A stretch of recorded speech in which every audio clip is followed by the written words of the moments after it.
Welcome to the Made for Agriculture podcast. Today's host is Adam Jones.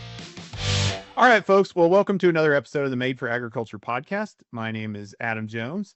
As we roll into spring of 2025, getting ready to put at least spring crops in the ground for most of our trade territory, I thought, actually, I've been working on this podcast idea for a little while, to be honest, looking for some good guests that could provide us some good insights on seed treatments. I think it's something interesting. Seems like an ever-changing portion of the industry as far as what we're putting on the seed, why we're putting it on the seed, and kind of where we go from here. So I thought it would be a good topic to get into today, and I finally found the right guys to help me talk through this. I hope, right? But anyway, so we've got Chad Smith with Valent on with us today, and also Clay Koenig with Syngenta. So I'll let you guys introduce yourselves real quick. Tell us a little bit about your roles with each of your companies. So Chad, you're at the top of my screen, so why don't you take it first? Yeah, so I have been within, so actually I had a history. I grew up in kind of Southwest Missouri and kind of grew up on a corn and soybean and hog farm, a little bit of everything all at once, very integrated all at once. And I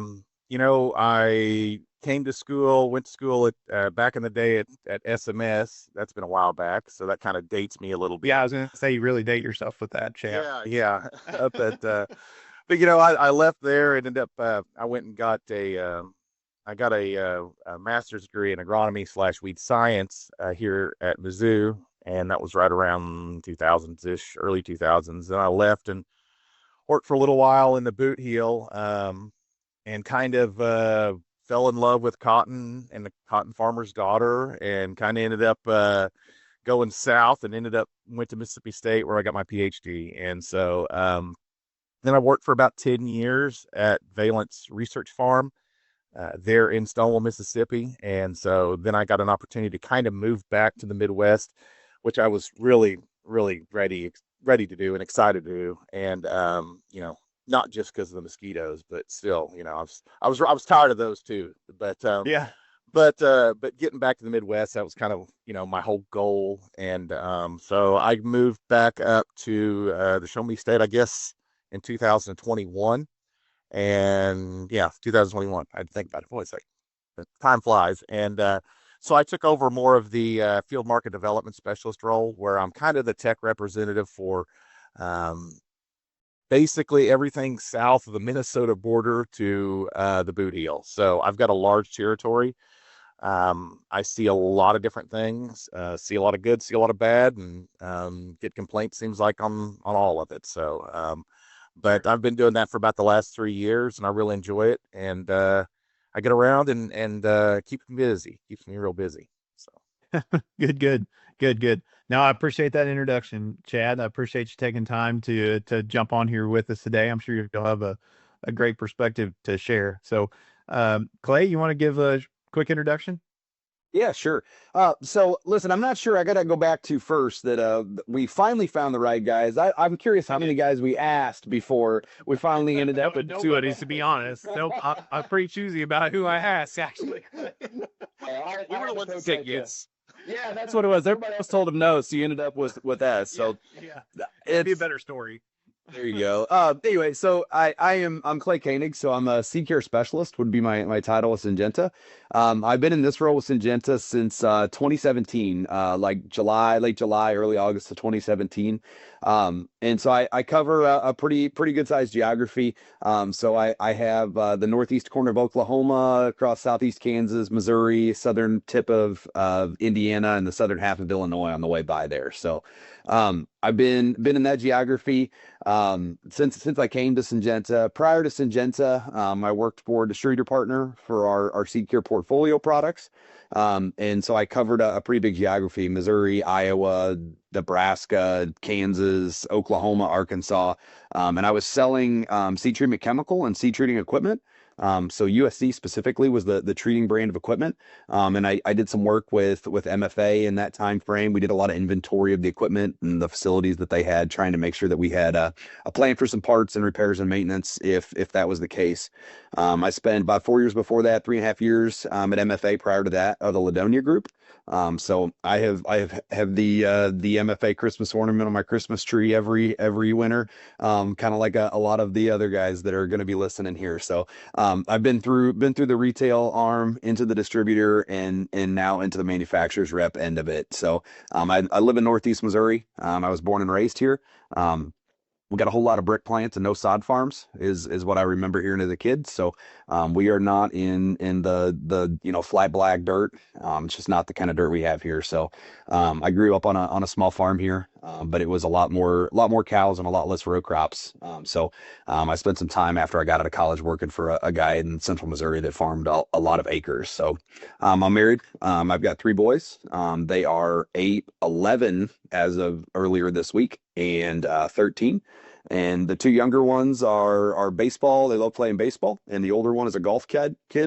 As long as I get to be outside, that's what I'm looking for. So that's the kind of stuff that we enjoy. My wife owns a business here in town, so she stays busy and running the kids around. So Yeah, absolutely. Yeah, you kids get that age, I can sympathize with that. You're busy running them around for sure. So, well, I appreciate you being here as well, Clay.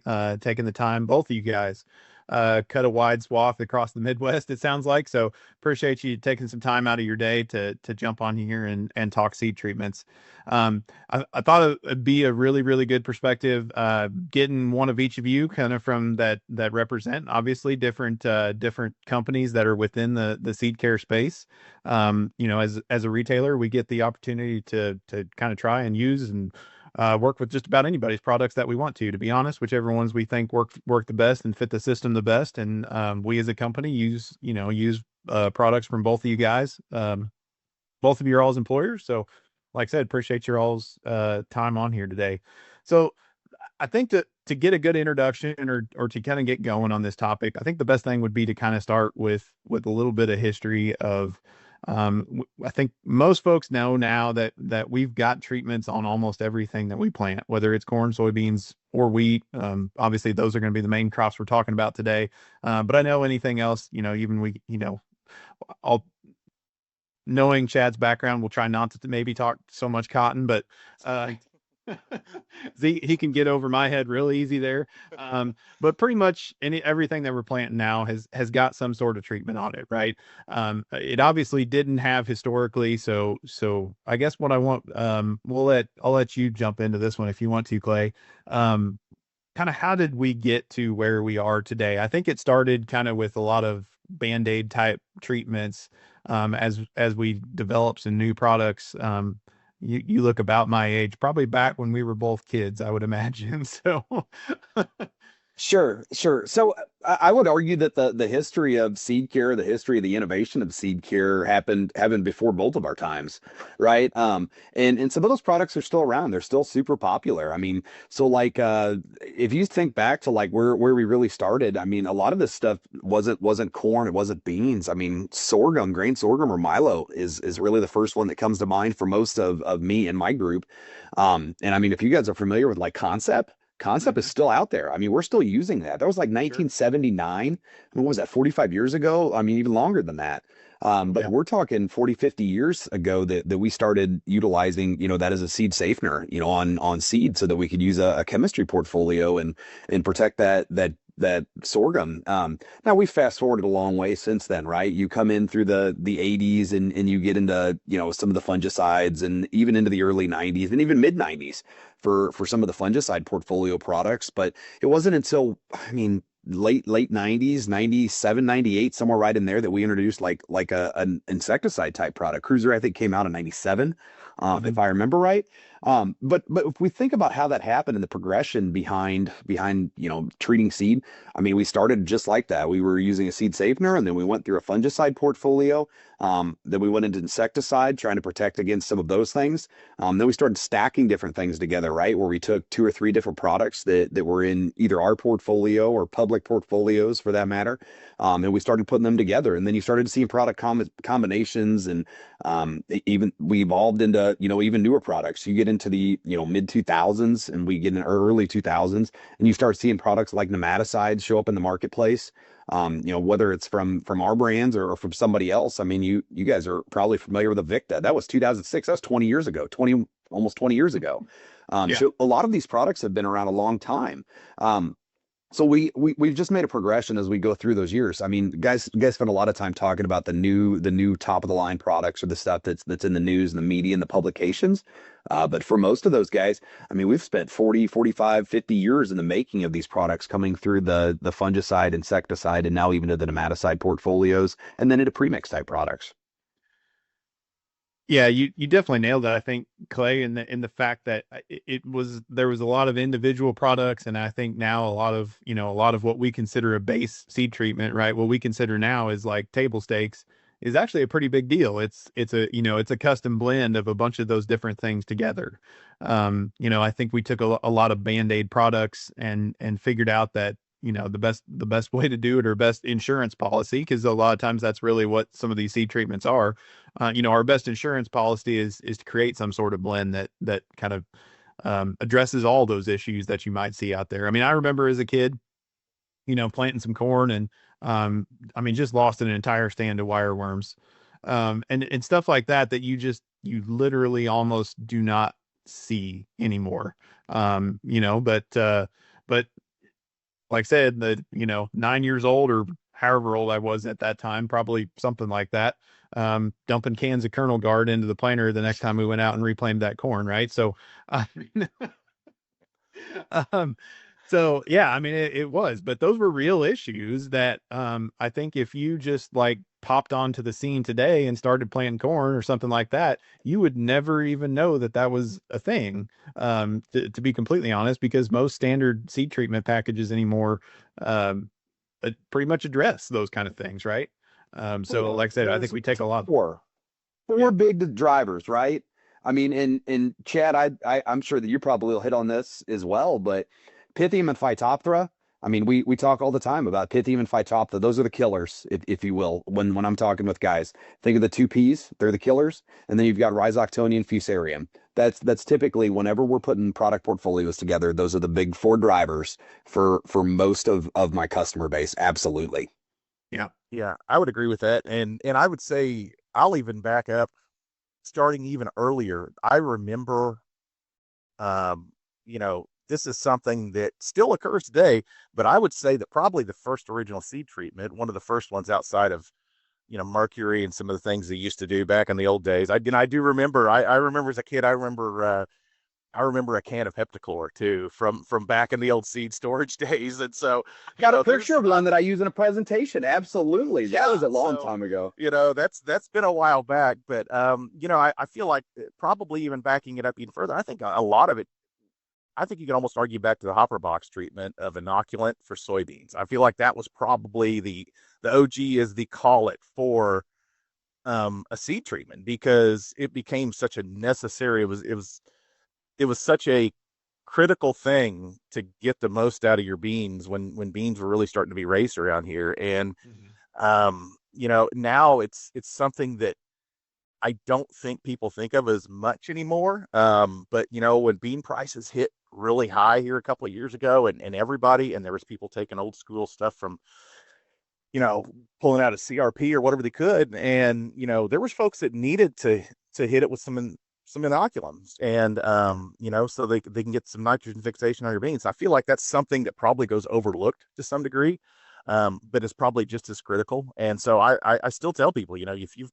been out of beans for, 4, 5, 6 years, or had flooding or stuff like that, you got to do it. You got to hit it. And so, I feel like that's probably where a lot of this started at. And then and I agree, once we hit the 4 Ps and we got into that and we realized we were really, we knew what we were dealing with and knew what we could kind of cater treatments to it. And that's kind of my thing. I tend to view seed treatment in this day and age. I'm either looking at something very prescriptive to know what I'm dealing with, or I'm something very blanket to cover my butt. And I feel like you can almost take two different approaches to it. If you know what you're dealing with and know issues and had issues in the past, it's a little bit easier for you. But just in and out, I mean, every article you can look at in this day and age, you can say, look at the long-term benefits of seed treatment, and whether it's obviously on corn, and now even more on beans and wheat, that you get so much gained out of it. You're getting 2-3 bushels out of a seed treatment. And I think we're slowly we're seeing the benefits of that. I don't think we realized how bad we were getting hit on some of this, and how bad it was actually affecting us, until we started doing some treatments on and thinking, oh, well, hey, this really helps out a lot. So I think it's only going to build with more time. And I think there's going to be more and more of that, I think, going forward. No, for sure, for sure. And it's funny you mentioned the inoculum thing. I think you're right. I think if you just pulled a bunch of people off the street and said, hey, when did we start putting biologicals on seed? They'd have been like, oh, 3 or 4 years ago. That's the biological industry, right? No, not at all. Right? Putting bacteria on seed for decades. It's just somehow we forgot about that one. There's a whole separate podcast about inoculating soybeans with rhizobia bacteria and the connection to soybean cyst nematode. We could have a whole podcast episode about how those two are correlated and creating that problem for ourselves too. So yeah, no, that's absolutely right. Well, and I guess maybe even the concept, and like I said, I know Clay, you've got some background in this, but just the concept of soybeans is, I think, when people say seed treatments, right, I feel like most people jump to soybeans first. I don't know why that is necessarily. I think probably because of the kind of the downstream direct consumer facing treatment process of them, right? We all know, we grab a bag of corn off a pallet, we zip the top of it off, and it's purple or green or red or whatever. I may have missed your favorite brand's seed color. But we just know that it's treated, right? But we didn't see that. We didn't physically see that process. Whereas, we're downstream treating a lot of these soybeans, and the fact that we're treating them right before they go in the customer's seed tender, or treating them directly into a box that then is going on a seed tender, right? So I think it's more customer facing. So maybe that's why we get a little more recognition on the soybean side of things. But maybe Clay, you can kind of go into just a little background of kind of when we started doing some of that, and some of the equipment that used to work in that industry, some of the equipment that kind of went into some of that. Sure. And I guess I'll start with the thought process that we've been doing it a long time. And I think the reason that soybeans and even cereals or wheat is the focus or the thought process when we start, talking about treated, beans or seed treatment, would be that you're exactly right. I mean, when was the last time that anybody, expected to open a bag of corn and it was just going to be like number 2, yellow corn? It's a norm now. We've been treating corn for, I can't even tell you when corn started treating. I mean, that was well before, I was a kid. I mean, so I was born in the mid 80s, and we were already planting treated corn at the time. And Sure. I can't tell you that I ever experienced naked corn, if you will.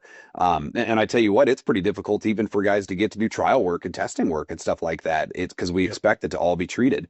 I think it's interesting and worth mentioning too, that the reason that corn is red or green or blue, purple, hot pink, whatever color it is because it's got insecticides and fungicides, just like the soybeans or the wheat.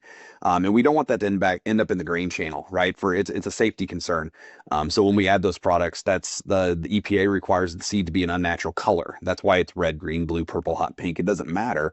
Right. There's no active ingredient with color there. And I think that's important, because when you start talking about, when we're treating the seed and putting it through the equipment and applying the chemical and mechanically agitating the seed, the customer really doesn't know what is on the seed, right? I mean, he has to trust his dealer, his retailer, his whoever sold him that. And it's a big deal for him, right? Because he doesn't know what's there other than how good is the coverage and the color, and that kind of was the progression for a lot of my customer base when we talk about the equipment and how we did that. I mean, Chad, you brought up earlier the planter box treatments, and I remember doing that. When I was a kid, we had a drill, and we'd put a little auger on it, and we'd sprinkle some peat-based inoculant in the top of the box or whatever it was, and try to stir it up as best as we could. And then we kind of went to the progression where, like the big retail guys, they started, putting in some treating equipment. That would have been sometime probably around 2000-ish that what you would call a seed treater was kind of invented. I think the LP series treaters from USC came out right around 98, 99, 2000, somewhere in there. That was kind of a joint venture with Syngenta, to be quite frank, the way I understand it. Syngenta contracted the Renier brothers to design a treater, and they said, well, what is that? And we said, we don't know either, but we want to put seed and chemical together at a rate and rub it around on the seed so that we can plant that treated seed on the other end. And I mean, we've come a huge progression, whether it was USC, KSI, Bayer treaters. I mean, there's a whole group of guys that are making them now, and we've kind of reached this apex, I would tell you, where we have automation, and we have huge systems and bulk facilities and things like that, and loss and weight metering. These things are unbelievably accurate. Now they're unbelievably expensive too, right? I mean, so every farmer doesn't have a seed treater in their backyard, and there's a lot of infrastructure and a lot of timing and startup and calibration that's involved with them to make sure that the seed and the chemical meet at the same rates or the correct rates.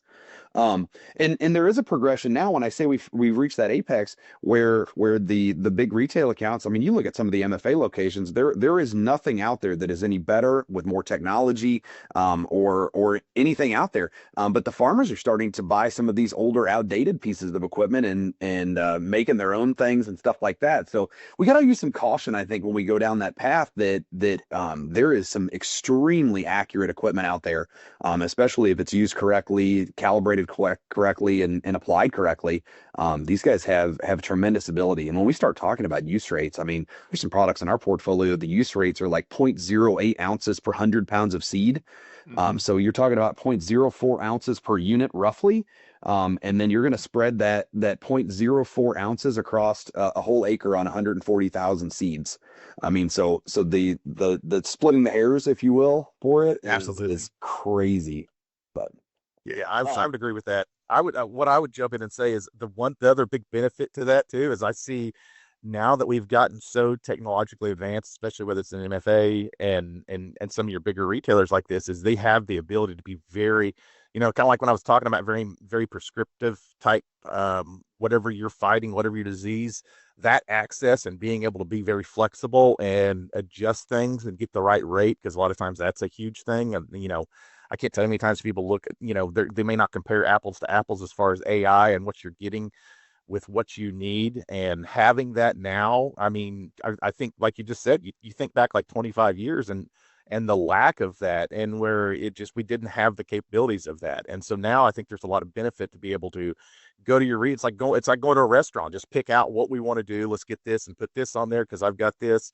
And it allows you a lot more flexibility as a producer to kind of cater it towards what you need. And so to be honest, I feel like having that is between that and the applications methods and I mean, like you said, I mean, the precise measuring and the accuracy of that is just, I mean, you can't hardly replicate that, just in your old backyard type stuff. So.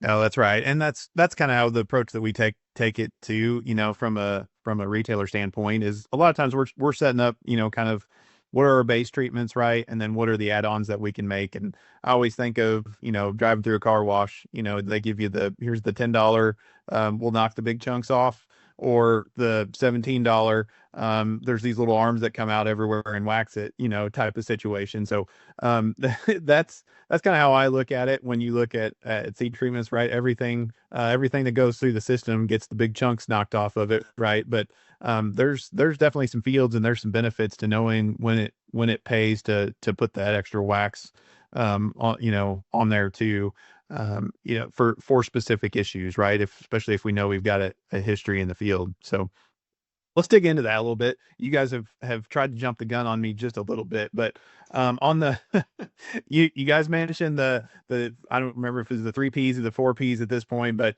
fungicides are a big part of what we're putting on the seed, and why. So can you guys jump in? Yeah, I don't really care, Chad or Clay, whichever one of you guys wants to go first.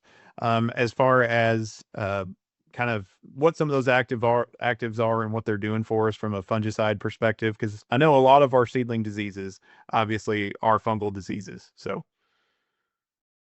Chad, why don't you start? I mean, I can. Honestly, we were talking about the big ones, and honestly, I feel like there is probably this is one of those things that there's probably not as many folks that even really can identify what it is as what.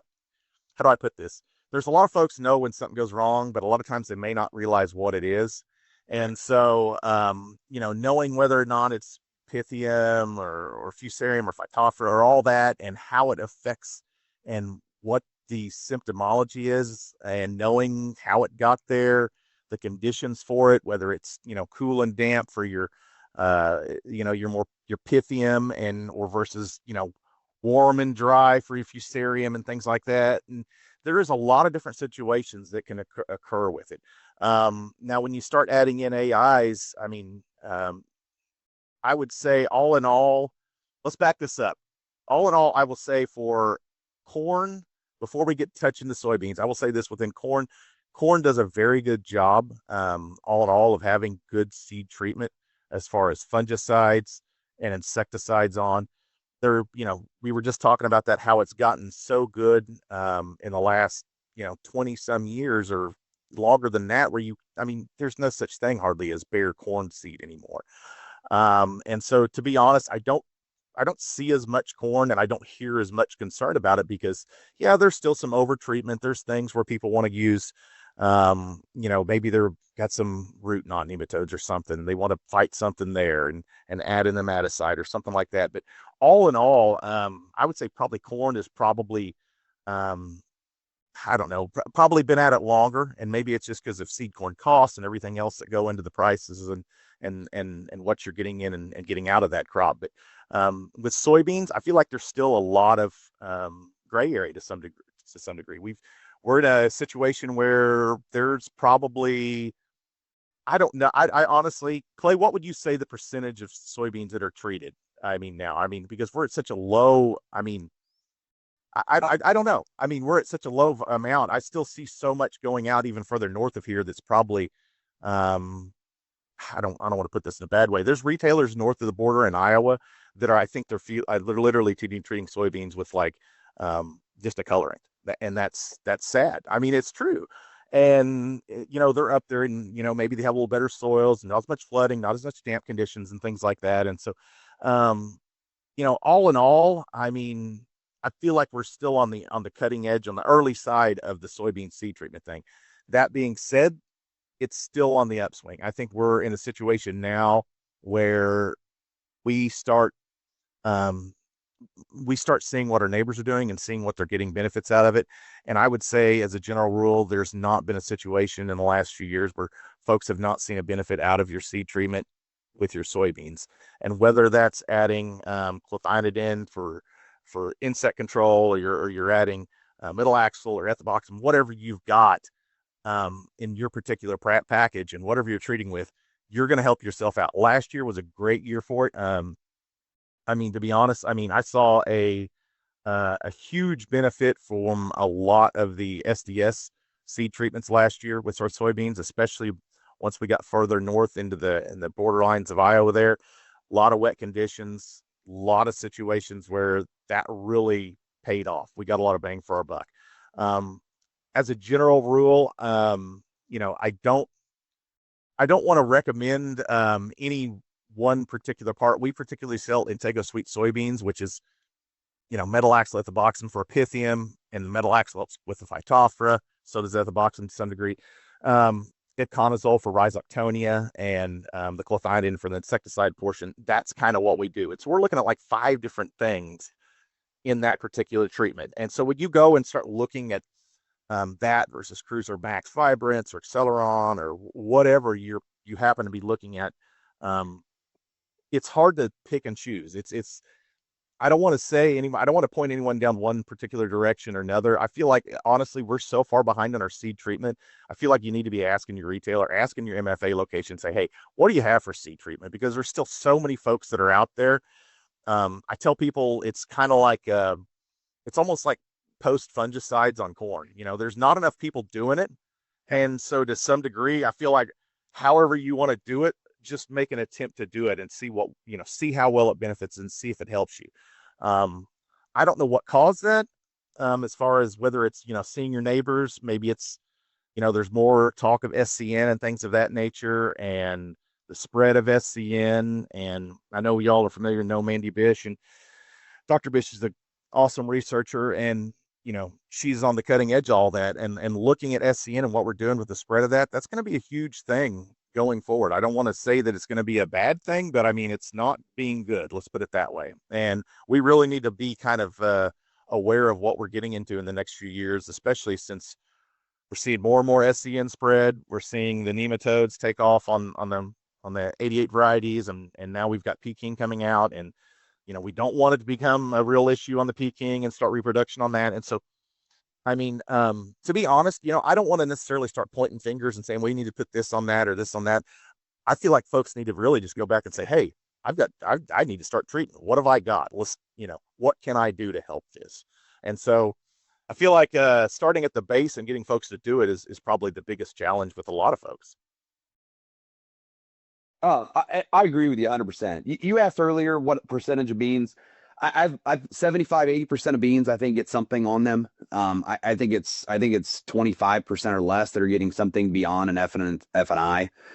Personally, I think we're getting 75 to 80% of our beans that get a fungicide at least. Probably half, maybe 70% that are getting an insecticide on them. I think it's south of 20% that are really getting something like a nematicide or a biological type product out there. And that market sector continues to grow every year. But it took us a long time to get guys to understand that we got to have a fungicide, and it's a build for me and for my groups, and for all of these guys, right? We got to do fungicide, then we move to an insecticide, then to a nematicide. We can't just jump over to the nematicide. Yeah, Olivo or Saltro or whatever that product is out there that is new and in the news. They're great products, but they can't stand by themselves.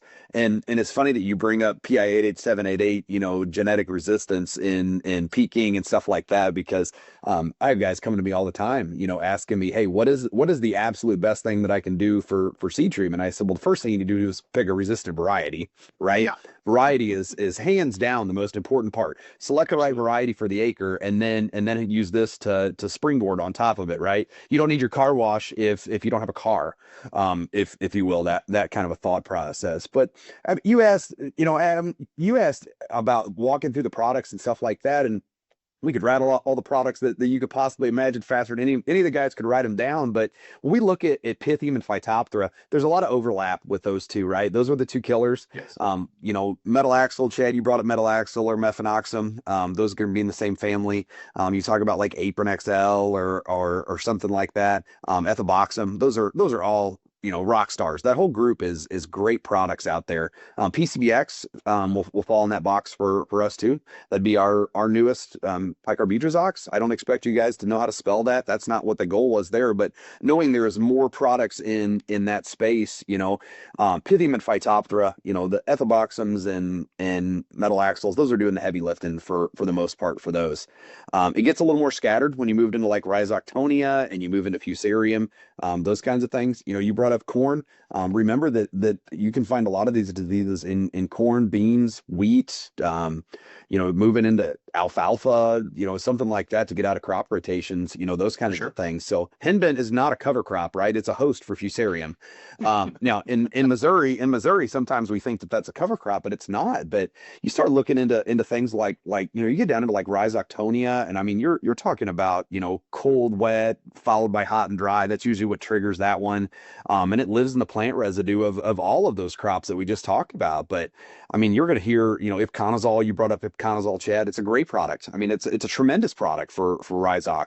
But you're going to hear all kinds of other stuff too. The old Evergold Energy was good on that. I mean, your Team Ethyl was out there. That's one, a blast from the past. You think of Maxim or Vibrance. Those are going to be labeled from Rhizoctonia from our standpoint.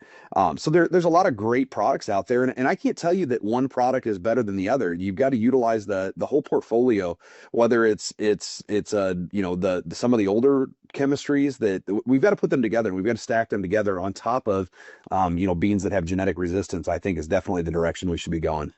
Yeah, no, that's absolutely right. And you guys hit it, on the fungicide piece. The important part is you can't sit there on mid-March, right? We can't sit there in mid-March and say exactly what conditions we're going to have for what soybean fungal disease when we stick those beans in the ground. What may be April 10th, it may be June 10th. We don't know at this point, right? So the biggest thing is having those premium blended products that allow us to basically mitigate for all those diseases, like you just mentioned. You're talking about active ingredients, but those active ingredients are all in the same product, right? Absolutely. And we're not putting and when I say we at this point, I guess I mean MFA. We are not putting junky seed treatments on seed, right? The base treatment that you get at an MFA location is probably going to be Cruiser Max Apex or an Intego Sweet Soybean. Those are options that you will find at our retail facilities. Neither one of those is a junk product, right? Both of those are premium blends of those fungicide active ingredients. Another good parallel that you guys brought up was the fungicide on corn thing, and where I thought you were going with it, Chad, because I see this from the retail perspective too, is a bean is treated or it's not treated, right? We fail to talk about what it's treated with. And that's kind of just like, I fungicided my corn. Okay, that's great. With what?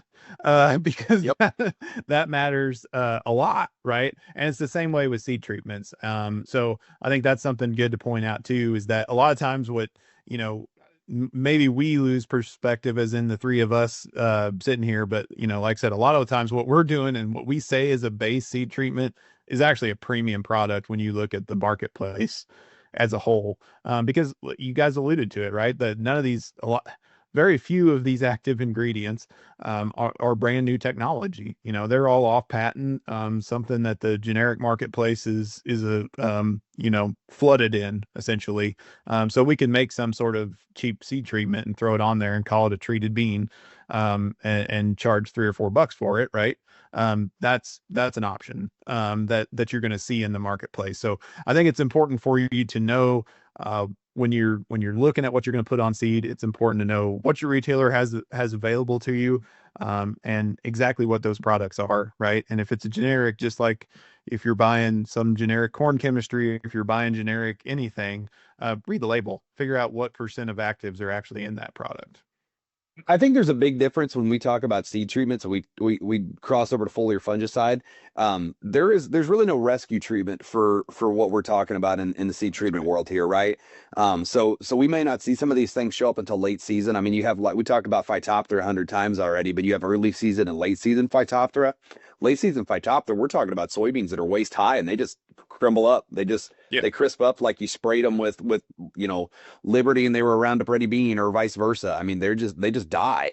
And I think that's worth noting. Or you look at things like sudden death. I think we've talked about sudden death, or it's been brought up in conversation. Sudden death is a fusarium seedling disease. It infected that plant when it was 2 inches tall, and it just didn't show the right conditions to express it until that bean was in the late reproductive stages.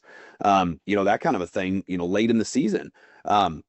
There really is no solution for some of these things. There's no rescue treatment for fusarium or Phytophthora or red crown rot. I mean, now seems to be the one that I'm getting lots of phone calls about. That's kind of a new to the party disease, if you will. I think it's been around a long time, but we're doing such a good job controlling Pythiums and Phytophthora and Rhizoctonias and Fusariums that now we're starting to see things like red crown rot that are showing up in soybeans, which it tends to be a huge driver for my marketplace right now. Guys are calling me every day about it. I mean, I've had 2 phone calls today already asking about it. So we haven't solved all of the problems, but we've learned how to mitigate them and how to use different products to facilitate growing on that acre.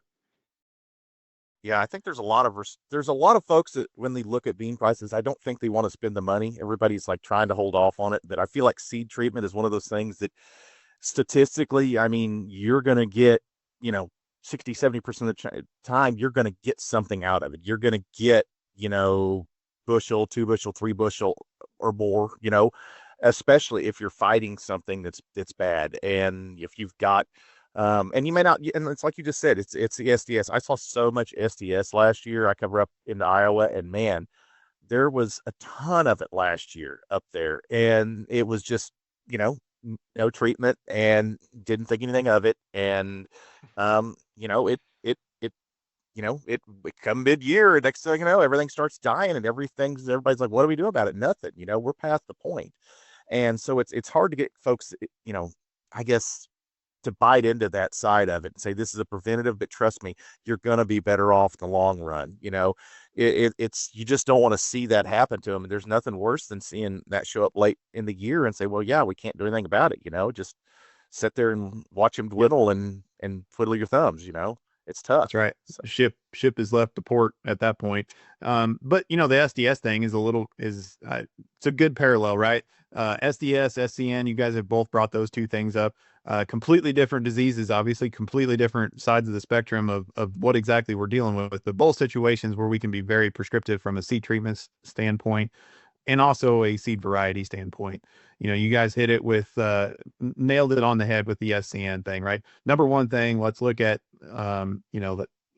let's look at genetics, right? Let's look at PIA at 7.8 versus Peking. Let's try to rotate those those different genetics in that field to try to mitigate some of that SCN, and let's put an SCN premium seed treatment on both of those products to allow them to succeed and actually buffer that population of SCN. So that's a situation where we can be very prescriptive, right? SDS is another one, right? Is where we need to be prescriptive with both the treatment, right? We know that it's out there in that field because last year we had it really bad, or 2 years ago we had it really bad. Well, guess what?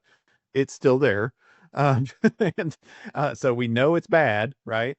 And then we can exacerbate that with planting conditions, and we can also exacerbate it with a variety that may have been $2 cheaper from somebody else, but has a terrible SDS score, right? Versus some of the more premium products. So there's there's multiple layers of and somebody calls you, they're probably going to be asking for the seed treatment part of it, right? But there's a lot of layers to the cake here to kind of add on to both of those. But they're interesting scenarios because they're both where we get the ability to be very prescriptive, right?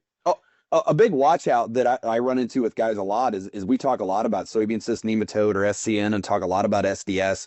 SDS is a really emotional disease for customers, right? They can see Absolutely. It. You can see it going down the highway at 70 miles an hour. It's in August. You thought you were going to have a great harvest, and all of a sudden the beans start to wilt up and they start to turn yellow, and you're saying, what the heck is going on, and how do I fix the problem? And we miss that, when that beadling, that seedling was 2 inches tall. We missed that opportunity. Now, we're not talking about any curative product out here for it, but we need to put in perspective. I mean, the United Soybean Board did some work that's been probably 10, 15 years ago now, where they looked at the yield loss from SCN and SDS, stuff like that. I mean, soybean cyst nematode, we lose like $120 million or 120 million bushels a year, compared to like 30 million bushels a year for SDS, for sudden death.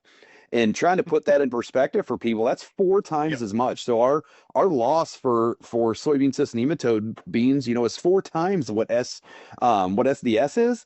And it's hard because it's not visual. We're talking about a microscopic bug that doesn't move between, two 15-inch rows of beans in a whole lifetime. And the sampling process is really difficult, right? We're pulling a 6-inch core that's an inch and a half in diameter, and we're taking 100-gram sample out of it, and we're trying to float the eggs and count the eggs. I mean, it's a crazy thought process trying to mitigate those problems that show up from nematodes in the soil. But we need to make sure that we're looking down the path of managing, both of those things, because they're huge pests to our area, Missouri, Southern Illinois, I mean, Iowa, even into parts of Kansas. I mean, I'm getting phone calls from guys, they're seeing both SCS or SDS and SCN both in those areas. Sure. Yeah. So I'll chime in here. I saw something last year with soybean cyst nematode that I'd never seen in my entire life, and I honestly didn't even know it could occur. So I was up north of Wayland, just right on the Missouri-Iowa border, right there in the northeast part of the state. And it was not with MFA, with another retailer up in that neck of the woods. And he showed me some plants, and he had dug them, and he was like, "Look at this," and they were dead plants. And I was looking at him, and I think he really, because I hadn't met him before, and I think he was just really kind of just put me on the spot, like to see if I knew what I was looking at. And I look at him, I was like, "Is this all SCN?" He's like, "Yeah, I think so." And he was sending off to be tested. It was June like 1st or 2nd. This was like early, and this plant was, I don't know, like V4. And I was like, "What happened?" He said, "Well, I don't know," but he's like, "I think it killed him." And I was like, "Are you kidding me?" I was like, "I didn't even know that could even happen this early," because it usually takes longer to get your nematode populations to ramp up and kind of really take off by the end of the year. You the amplifier over the course of the year. And I said, "Well, I've never seen anything like this." I said, "What happened?" And he said, basically, it was where there had been some soil, edge of the field, typically where you tend to find more nematodes. It was near really sandy soil, and it was just basically right where they entered, and they had a whole bunch of it, and it got dry, and basically the SCN, it wounded those bean plants, and it wasn't a whole bunch of it, but it wounded enough of them that it literally, when the dry weather hit, they died. And I was like, "Good grief!" I was like, "That is insane," just to see it. They just hammer out just a whole big old swath within the edge of that field, and I'm like, I'd never seen it that severe that early in the season. And the more and more I see it, the more and more fields I walk, the more and more, like you're talking about, Clay, you're talking about the numbers, and I think it's like 1.5 billion SCN. Soybean cyst nematode is the biggest yield killer that we have in soybeans right now, and we don't want to talk about it. It's like it's everywhere. And if we're going to do the 88, and if folks aren't familiar, for listening, not familiar, if you're doing the PA 88 788, that was one of the original varieties that was kind of bred for SCN resistance, and we leaned on it for so long, and now we're seeing SCN reproducing on that, and so now we don't really have that resistance within that. And so now we've got these new Peking, which we didn't breed stuff into early on, I don't know, 50, 60 years ago. As they said, there was a year lag. Well, we've overcame that. And so now, I know Dr. Bish is recommending, the folks that really have bad nematodes to do the PI 88, 788s, get rid of those, go with your Peking, and still use the nematicide, and like a Veo or whatever. I'll put my own plug in here on this deal, because why not? But to be honest, like it's such a dramatic thing that can happen to you, and the yield loss, you don't ever, it's just a constant yield robber. And I've seen it in so many places, and I just wish there was more folks that were aware of it. I feel like to some degree, and you had brought this up about henbit too, fall applieds. I'm starting to get more folks on fall applieds, because the SCN numbers have gotten so high that I'm like, we can't have cover crops out here. Like, we don't, and I say that jokingly, with the henbit and the purple dead nettle and all that stuff that overwinters. There's that, when all your crop comes off and all that henbit and dead nettle, grows, what you end up with is you create more reproduction. As you still have your building populations into winter, and you've essentially, you haven't even shut them down. You've given them something else to keep growing on, and then you start on, and then they'll shut down when it hits like 50 some degrees or whatever it is. Don't get me to quote, but I'm not a nematologist. But then in the spring they take up again, and so you're already kind of behind the 8 ball at that point. And so I've seen so much benefit of folks doing like fall applies with bad SCN populations to help, not just manage it from your variety standpoint of peaking and using the nematicides, but also managing some of your weeds because they've gotten so bad. And so I feel like that's probably one of the biggest things that we could probably talk about. And, I don't know. I mean, there's so many people that just kind of ignore it and move on, or don't know it.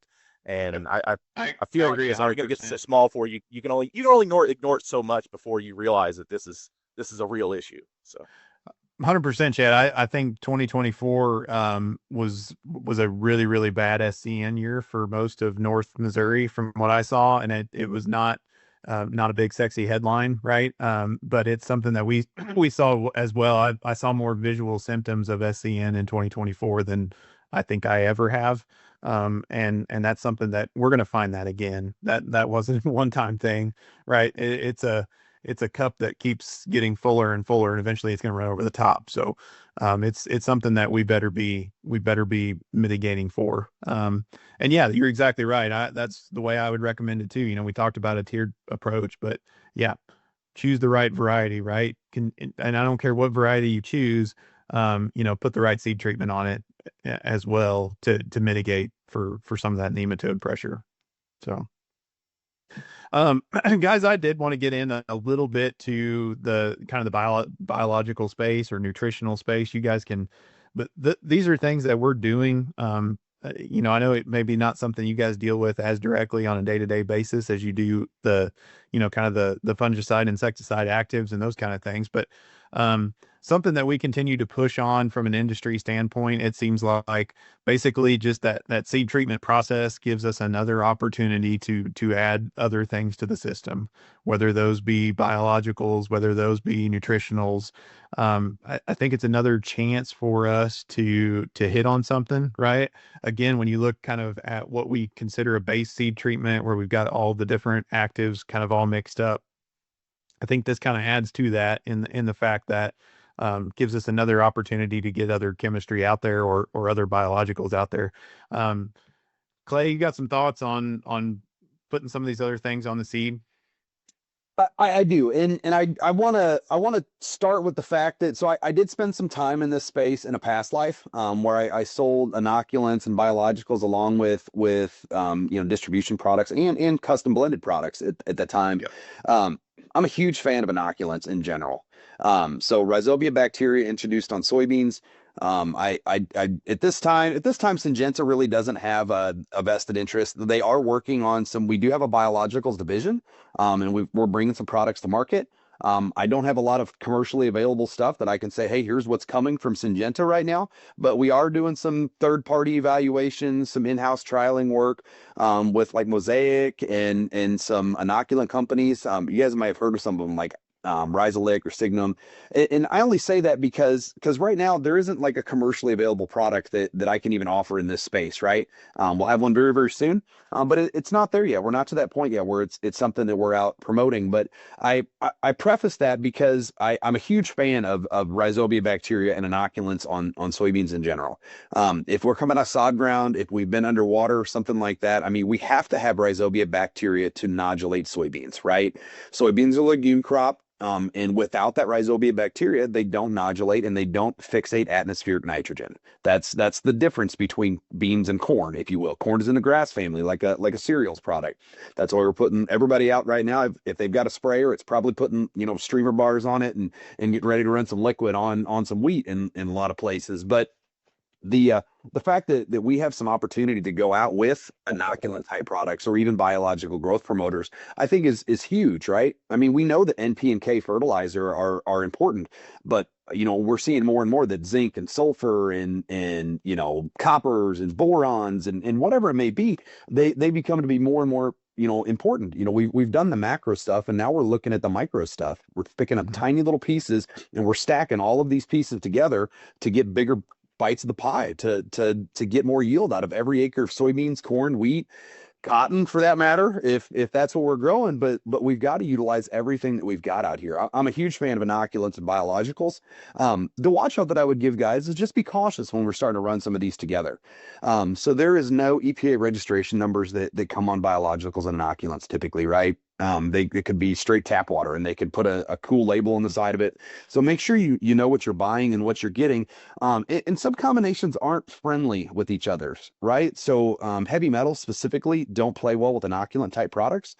So if a guy's planning on using some kind of a starter fertilizer, seed applied starter fertilizer, that's got a lot of cobalt or manganese or something like that in it, they're really, really hard on inoculants, those heavy metals. So just a watch out there for guys, but I think that they can absolutely be utilized on the acre. I think that our acres, here in vast majority of Missouri are deficient not only on organic matter from my house, but other things too. I think that us introducing biological types products like bacterias and mycorrhizas and stuff like that could be super beneficial. Going out and putting on a mycorrhizae isn't going to solve our situation of selecting the wrong bean on the acre either. So a watch out there for those guys as we're moving forward. But I definitely think that it is. I think it's a huge part of where we're going in the future.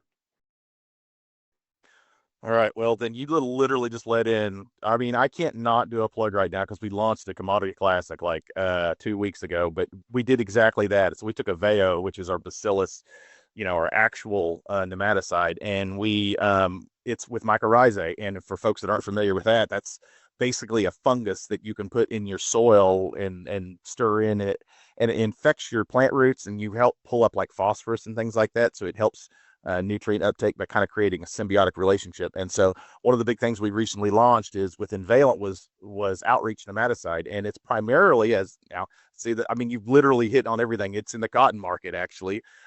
We do have a label for corn for like root knot nematode and things like that, but it's probably going to position more in the cotton and the peanut market. But it does what it is. It's basically taking our Aveo, which is our nematicide, which is Bacillus amyliquafaciens, if I could say that one.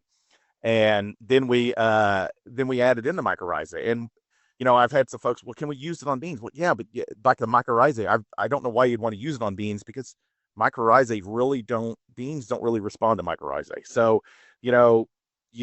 just because it may work one side or the other doesn't mean you need to be doing it. And so, I feel like I wholeheartedly agree. I feel like there's a lot of noise out there in the biological market, and knowing what you're getting and what your amounts are. And that's the way the outreach label is. If you go look at it, it's the same as the Aveo, but when you start, all the other biologicals are listed as inert ingredients because you can't make any claims because of it. And so, it's kind of one of those things. Is that probably something that's going to be where a lot of it's heading? Probably. I think there's a lot of it. There's a lot to be developed. I think there's a whole lot to still be understood and learned about some of that stuff.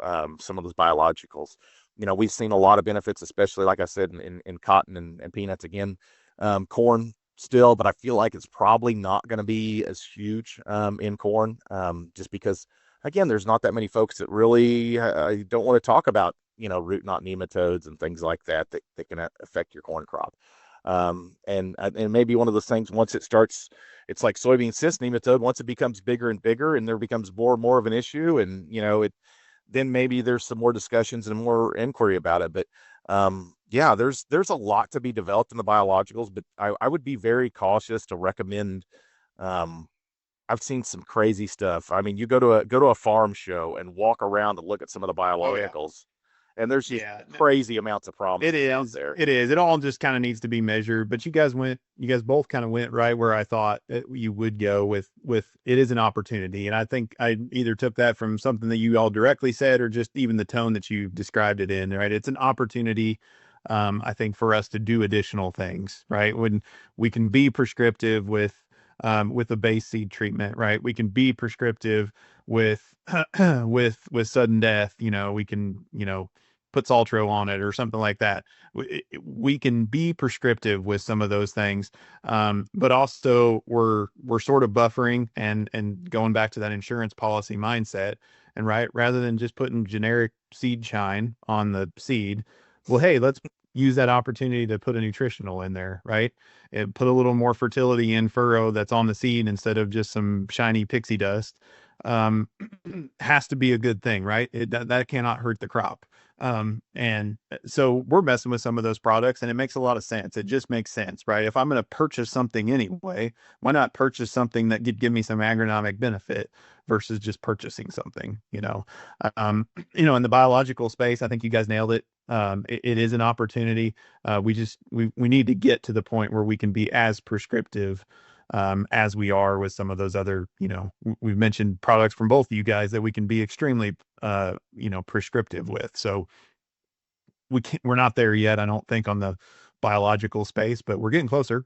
I think we're getting closer. We're going to be there at some point.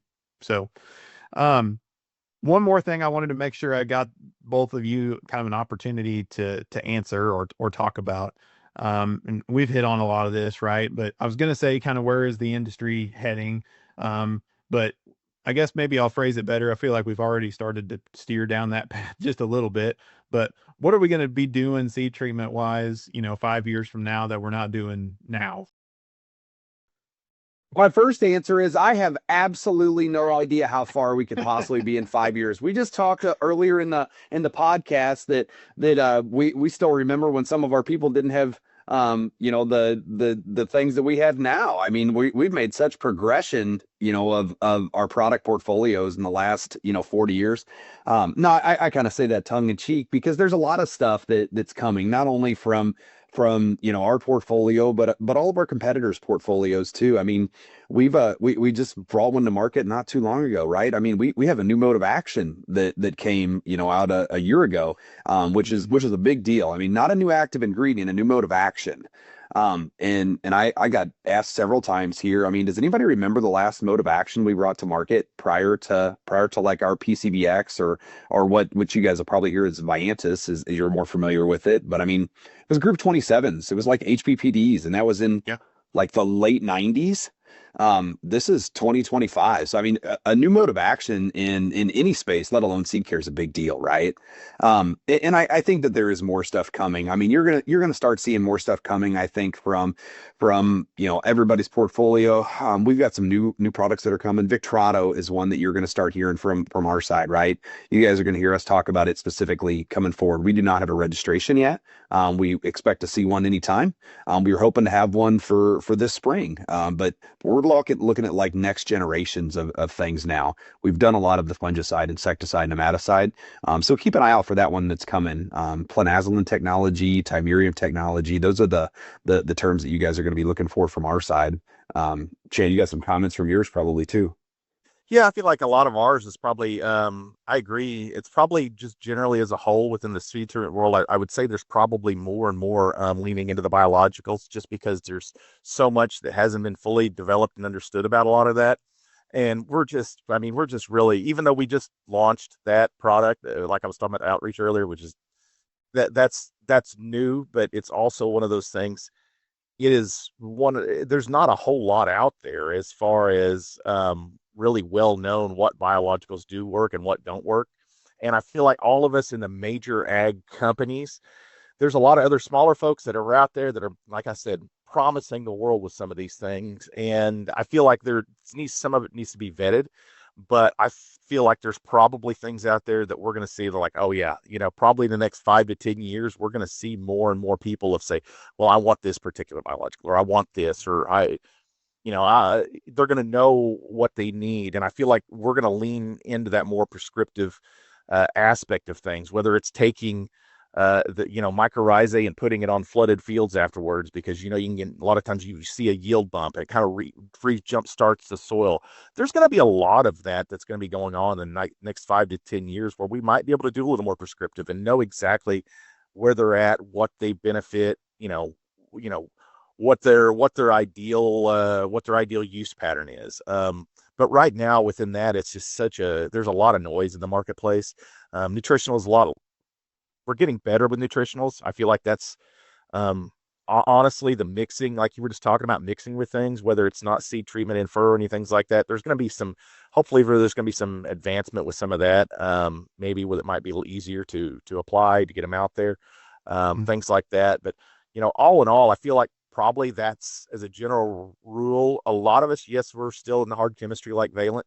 and we still do a lot of it, but we're doing more of that hybrid type stuff where it is with a hard chemistry with a biological. We've looked at it. Well, these two work well together and they're not going to interact. They're not going to cause a problem. Okay, let's do that with this. And we see where we can take that. And so I feel like probably as a general whole, that's probably what most of the ag industry, as far as the seed treatment side of things, is probably going to go to, just because there's a lot of unknowns and there's a lot of things we can get out of that we may not know right now, but we might know in 5 to 10 years and know where to put it. Yeah. No, that's a great point. I mean, there's both of your all's companies have, and you guys aren't the only one. Bayer, all the majors, right, have got major investment arms in the biological space. There's no doubt some of that's going to rise to the top and get blended into what some of your current product offerings may be, plus what's coming next. So, absolutely. Don't disagree with that at all. And I think anything that blends those things together and makes a better agronomic package is going to be better for us as a retailer, better for the customer. So absolutely. So guys, what did we miss today? I'm going to let you kind of have an opportunity to tell me what we didn't talk about that you thought maybe we were going to, or whatever. But it clearly something that you can really dive deep into the seed treatment space. And so I'll let you guys. Chad, you want to go first? You tell us, like I said, tell us what we didn't cover that you wanted to. I don't know if I had anything I wanted to cover that I didn't necessarily get to. I feel like honestly, the biggest thing I can get folks to do is talk to your location, talk to your location manager, talk to your regional MFA agronomist, talk to your crop consultant if you got one of those. Do some checking on this, because I feel like there's a lot of benefits within seed treatments, and for the most part, it's like the redheaded stepchild that everybody kind of ignores it, and they get what they get or whatever else somebody recommends. And it's one of those things that's such a critical part of what you do in that field on any given year. And for the most part, there will be there's going to be pluses out of it. You're going to get a boost out of it. 7 times out of 10, you're going to see some benefits. But for you to be able to see those benefits, you got to have the right thing out there and know what you're dealing with. Now, if you don't, and if you don't want to do a prescriptive, I think blanket applications, whatever you get out there, and if you're just trying to kind of just to catch all, just to cover your bases, those are out there too. But do your own research into that and kind of start talking to your local folks and say, hey, I saw some fields that maybe they had some SDS showing up or something like that. Maybe you can start kind of catering your seed treatment towards that and know what you're getting and start planning for it. And don't just ignore it and say, slap something on there, whatever you can, and know what you're getting at, for the most part. I mean, a lot of your retailers within MFA do a great job of that, but there's also a lot of people, like we said, I feel like there's, especially once you go further north, because I deal with a lot of folks in Iowa, and there's a lot of folks up there that really don't like seed treatments on beans. They just don't want to mess with it. And I hate it because it ends up coming up and biting them in the butt. So as long as you start thinking about it and talking to folks about it and doing some research and saying, hey, what can I do to help me have a better crop? I feel like you're headed down the right track. So, yep. Cue the Iowa and Illinois jokes. I love it. That's totally fine. This on YouTube. I don't want this going out. I'll let people mad at me for that. So I feel like it all boils down to the fact that these guys have such good ground and they're not used to fighting headaches and pains in the butt like a lot of folks down here do. So yeah, we can always go back to the thought about planting soybeans. So I got 60 bushels an acre kind of joke, Clay, what about you? What did we miss today? We went through a big part of what we wanted to do, and we could spend all day talking about how to control this disease or that disease. But at the end of the day, we need to make sure that we're doing a good job of figuring out what the problem is. I mean, Chad, you brought up earlier, we've got plant pathologists, we've got labs, that we can send stuff to. We have crop consultants, we have local managers, we have the sales guys, we have agronomy staff on our sides and MFA side both. I mean, we have the capacity here to look at these plants, see what the problems are, and make a plan for next year. That's always what we're doing, right? We do what we did this year, and then we say, hey, listen, this worked or this doesn't. So making a good plan for next year.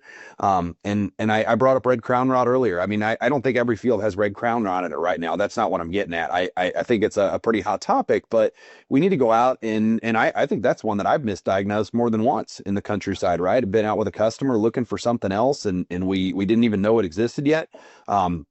And for me telling you that you can go out and put a 2x rate of saltro on, that'll solve all your problems. That's not what we're getting at here, right? We need to make sure that we figure out what the problem is, and then we create a plan to solve that problem. And we have to make that plan, the whole year long so that we can fix it. I guess the other couple of thoughts that I have here is remember that we need to be cautious with these products, right? These are fungicides, insecticides, nematicides. Protect yourselves. I want to see you guys go home with your family every night. So make sure that you do the things that you're supposed to and treat the seed that it's chemical, whether it's seed treatment chemical or it's foliar applied or it's ground rig applied, airplane. I don't care what it is. So at the end of the day, I just want you guys to watch out for that and make sure that you plan ahead on those. Legally, I do have to say that we need to make sure we follow all label directions and, with restricted use pesticides. So we've got that in there for the legal guys. But yeah, just be respectful of not only the products, but good stewards of the land. I think that's really, really important for all of our guys. Yep, for sure. For sure. No, I think it's a very, very timely topic as we're kind of rolling into 2025. It's a good time to think back and remember some of those issues that we had from 2023, 2024, because they're not going to be a one-time thing. I can promise you that. We do have a lot of staff in the field that catch these things. We diagnosed a lot of red crown rot last year, things like that. But please, if you're not working with us, you should be. But if you are working with us and you see something in a field, please call us. Love to come out and get the opportunity to take a look and help you just be better prescriptively in the future there. So, well, Chad, Clay, I can't thank you enough you gave me your most valuable asset that you have, which is your time, because I understand how that works. I very, very much appreciate you guys taking the time to jump on here today. I think have provided some awesome information, and certainly appreciate you guys being here with us today. Thanks also to everybody else out there listening, and we will talk to you next episode. Thank you. Thank you for having us. Thank you for listening to Made for Agriculture, brought to you by MFA, your whole farm solution.